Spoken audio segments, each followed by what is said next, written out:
New tonight, the socialist dictatorship in Venezuela is potentially less than 24 hours from ceasing to exist, and in a desperate last-minute scramble is blaming the people's discontent not on their own economic failures, not on their own socialist policies, not on their own corruption, but on the United States and our vice president.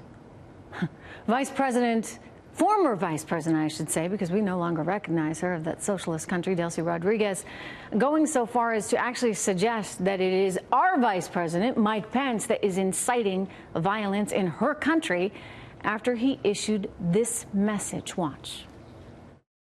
Nicolas Maduro is a dictator with no legitimate claim to power. He's never won the presidency in a free and fair election, and he's maintained his grip of power by imprisoning anyone who dares to oppose him. The United States supports the courageous decision by Juan Guaidó, the President of your National Assembly, to assert that body's constitutional powers, declare Maduro a usurper, and call for the establishment of a transitional government. So somehow that's the equivalent of inciting violence?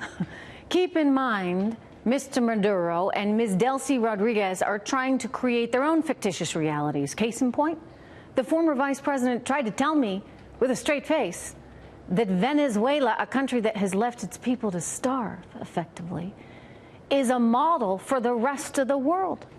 Watch. Venezuela, it's a model of justice, of protection. Unfortunately, a model of poverty. I mean, I don't know how you can dispute that. I've seen all of the video, and I have been to Venezuela, and I so appreciate the people. They are truly wonderful. But I'm saddened because there is a reality on the ground there that I think is incredibly challenging economically for you. This is a country that was once, per capita, income-wise, the best in Latin America, and now you have 90% of the people living in poverty. I can't see how you're going to hold it up on a pedestal and say this is a system anyone should admire. I repeat and invite you not to repeat fake news. Fake news.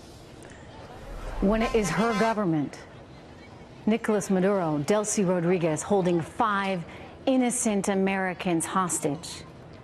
She can't keep the lights on in her country. She can't pay the bills in her country. You've got inflation that's rampant, expected to be more than 10 million% in the coming year. That is the reality in Venezuela. And it is a reality we cannot and should not ever allow here. CC, Alexandria Ocasio-Cortez, Bernie Sanders, Bill de Blasio. Joining me right now is former Trump and Bush State Department official Christian Whiten, as well as exiled Venezuelan mayor David Smolansky, a prominent member of the opposition itself. Good to have you both here. David, I'm going to start with you. Are you concerned about the safety and the well-being of people in the opposition right now? You're in exile. You've been able to get out. You're doing what you can from afar. But for those on the ground, what kind of danger are they in tonight?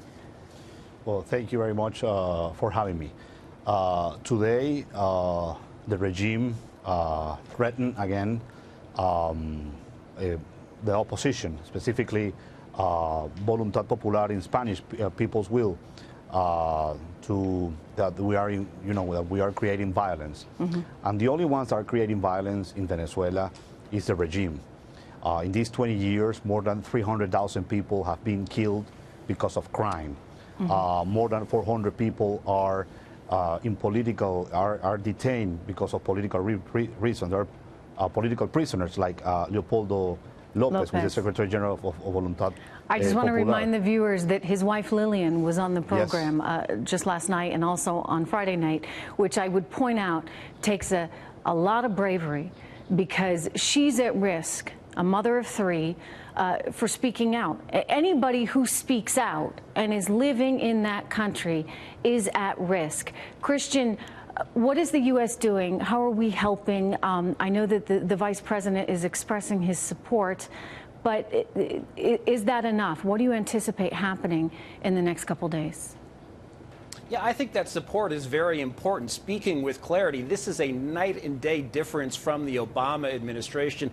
Well, you'll recall that President Obama himself gave Chavez the brother handshake in a very all-smiley meeting they had, and where Obama established relations with the key Chavez ally, the Castros in Cuba, and sent his most important White House foreign policy aide to Castro's funeral. We've changed 180 degrees from that, speaking clearly, and Pence really has done a remarkable job focusing on this, keeping attention on this, and now siding unequivocally with the people of Venezuela against this socialist, repressive, tyrannical government that hopefully is on the way out. Hey, Christian, why is this so important? I mean, you get the Russians down there, you get the Iranians. Delcy Rodriguez told me herself they're doing business with all of them. The Russians, the Iranians, the Chinese. I would think, given the proximity to the U.S., we would actually, you know, for our own selfish reasons, would want to have a better relationship with the Venezuelans than, say, the Iranians do, right?